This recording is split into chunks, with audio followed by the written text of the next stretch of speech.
Oh my god, it finally arrived, and I've been waiting for what seems like forever, but it's just been a month actually. It arrived in the mail and I can finally start using it, and yes, I'm talking about the iPhone 10, or as I will continue to call it, the iPhone X. I'm going to unbox this and show it to you and give you some of my first impressions. Hello lovelies, my name is Mamta and welcome to my channel GeekGlitz, in which I talk about all things geek and all things glitz. I like to think that the iPhone has both of the geek and glitz in it because of course it's technology, but it's also so sleek and shiny. So the model I got is the 256GB space gray version, and I got it for 9,888 Hong Kong dollars. The 64GB version is 8,588 Hong Kong dollars. But I decided to go with the larger model because I know I'll be taking a lot of photos and shooting a lot of videos with this phone. So let's go ahead and open this up. The box has the iPhone printed on the top as usual, and the sides say iPhone without the X. And then there's the usual Apple logo on the ends.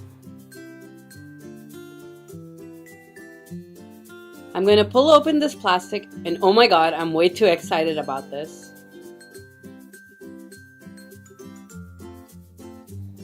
And now I'm going to pull up this box.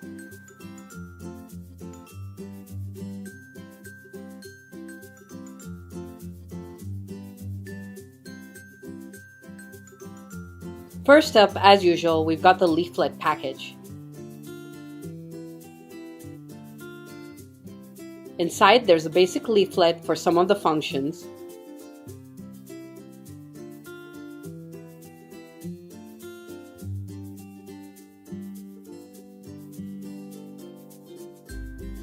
And we've also got the usual Apple stickers.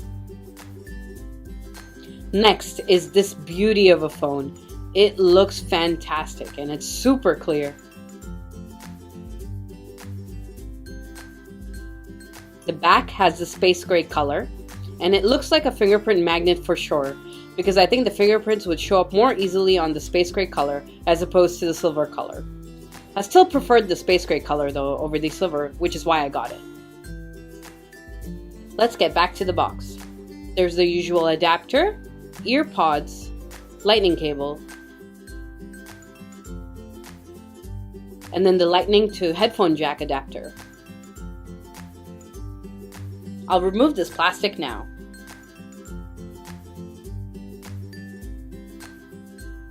I really can't stop admiring this phone. It's got glass on both sides, so I'm going to have to be really careful with this. I'm going to go ahead and set this up.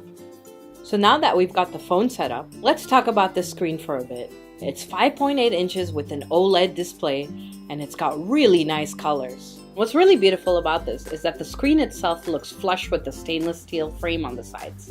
Once you start using it, one of the main things you immediately notice is that the home button is gone.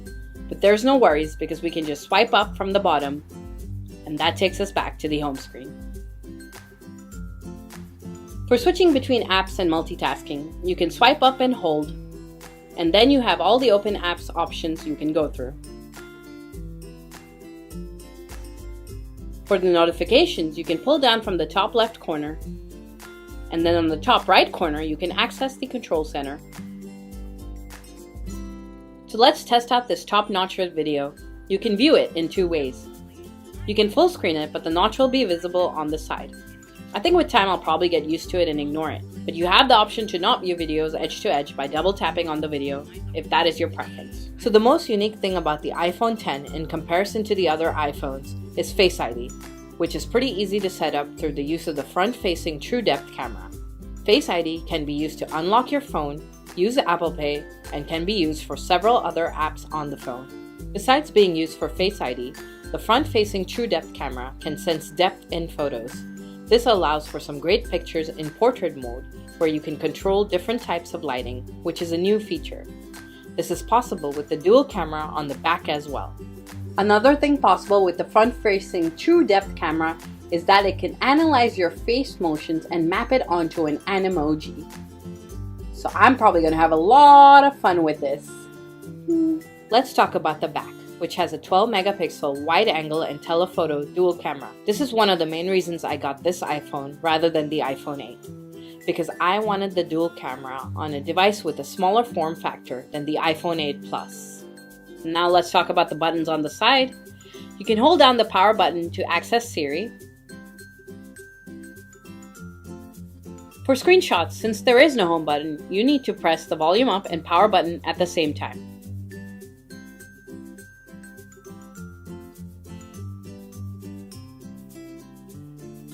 And to turn off the phone, you need to hold down, as in long press, the power button and volume button at the same time, since holding down the power button on its own will activate Siri as mentioned. So let's compare the size of the iPhone 6 with the iPhone X, since that is what I'm upgrading from. And as you can see, the size of the iPhone 6 is a little smaller than the iPhone X.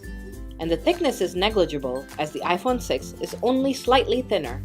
So here are some final thoughts. I'm really excited to start using this phone, but I'm definitely gonna have to get a case and screen protector as soon as possible to protect my new phone. I also wanted to point out that the iPhone X does support wireless charging, so Qi-enabled wireless chargers will work with this phone as well as the iPhone 8. Please comment below and let me know what are your thoughts on the iPhone X, and let me know if there's anything else you'd like to know about it. And if you enjoyed this video, please give it a like, and please subscribe to my channel GeekGlitz, as I'll be making new videos every week. And feel free to connect with me on my other socials, which are all listed in the description. Thank you for watching, lovelies. See you in the next video. Bye!